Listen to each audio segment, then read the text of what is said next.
Hi guys, this is Jonah Amelia here. I want to show you that Joe is starting to read this beautiful book, which is Miracles Happen. And now it's about 118 years later, it's going to happen again. The prophecy said it. They said that's right. Correct. A real miracle. Let's go. Brother Garcia was the first to tell me of Seymour's prophecy that in about 100 years there would be a return of the Shekinah glory and a revival that would surpass the works of God at Azusa. When we talked in the 1960s, Garcia realized that the prophecy was still 40 years away from being fulfilled, but still longed for God to accelerate his plans and allow the Shekinah glory to fall again in his lifetime. I loved to hear about the cloud of mist that filled Azusa, signifying the presence of God. I also love to hear about the great miracles that happened in that mist. I would ask Brother David to describe the greatest miracle he had ever participated in. Without hesitation, he would tell of the multiple healings that took place all within a few minutes.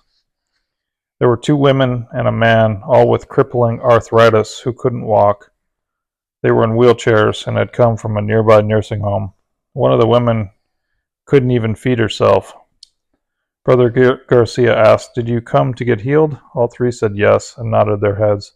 Sister Carney lifted up the footrests on all the wheelchairs in preparation for what was about to happen. First, Garcia laid hands on the head of the lady who couldn't feed herself and couldn't even talk, and prayed for her. Immediately her head quit shaking. She looked up at Brother David and said, "Are you Jesus?" Brother Garcia laughed and said, "No, Jesus is in me, and I prayed for you in the name of Jesus, but I'm not Jesus. But Jesus just healed you." She looked at him for a long time and finally said, "Can I get up?" Garcia smiled and said, "Yes, I told you in the name of Jesus, get up and walk." The once crippled lady got up and started walking, and then started doing a waltz-type dance. A beautiful dance as if she were a young woman. She danced for at least an hour. Brother Garcia smiled and watched her dance in delight. Then he looked around at the other woman. With a knowing smile on her face, she simply said, "I'm ready." He came over and prayed for her, and in a minute she was up. She kind of stood there shaking as if she was afraid. Brother David reached out to steady her, but she said, "No, leave me alone. Pray for him." Brother Garcia turned to the man and prayed for him. The crippled man asked, "What is this? It's like electricity." Garcia simply replied, "It's the power of God. You're healed in the name of Jesus, and you can get up and walk or run or dance or whatever you want to do." Lily, come here. I asked, "What did he do?" Garcia replied, "He took off in a streak, running," as I just stood there marveling at all 3 of them celebrating their healings. Brother David then would tell me about his most endearing miracle. A little Hispanic girl about the age of 6 was blind. Her eyes were gray, a scary-looking gray. Her parents told him that she started going blind at about the age of 2 and was completely blind by the time she was 4. He prayed for the child, and when she opened her eyes, the gray was gone, replaced with beautiful black eyes. She had been instantly healed. The child started dancing and celebrating, screaming the name of Jesus while her parents tried to keep up with her. Brother Garcia also recalled a man in his mid-30s who had a gum disease. His face was almost a dark red due to the poison in his gums, which were a blackish color because of his teeth rotting. He laid hands on the man and prayed, and then told him to open his mouth.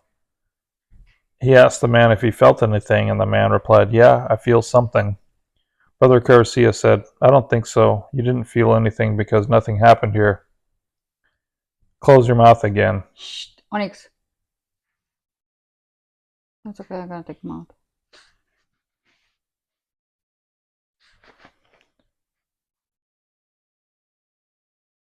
Garcia prayed a second time and asked, "Feeling anything?" "A little."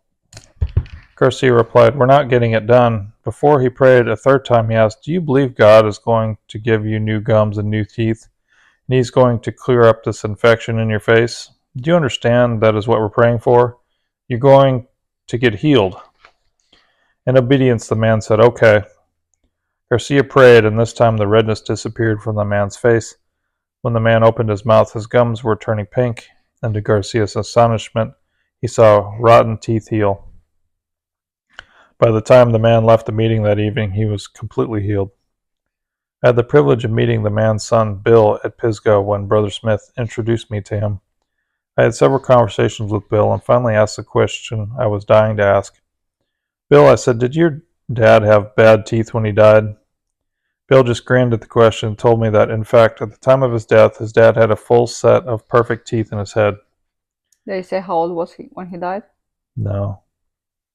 The most astonishing miracle Brother David described to me was of the man whose stomach had split open and his entrails dangled out of a hole. The man had a cloth covering it. David picked up the cloth and looked at 18 to 20 inches of the man's inside on the outside of his body. Dear God, that stinks, he said. The man said, it's been this way for about a year. David said he thought to himself, Dear God, how is he still alive? He put the cloth back down and laid his hands on the grotesque wound. As he prayed, he watched his hand travel back to the man's stomach.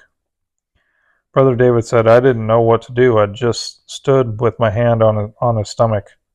Finally, I stopped and picked up that rag. There was no hole. It was like it had never been there. Brother Garcia summed up his experience with God at Azusa with these words.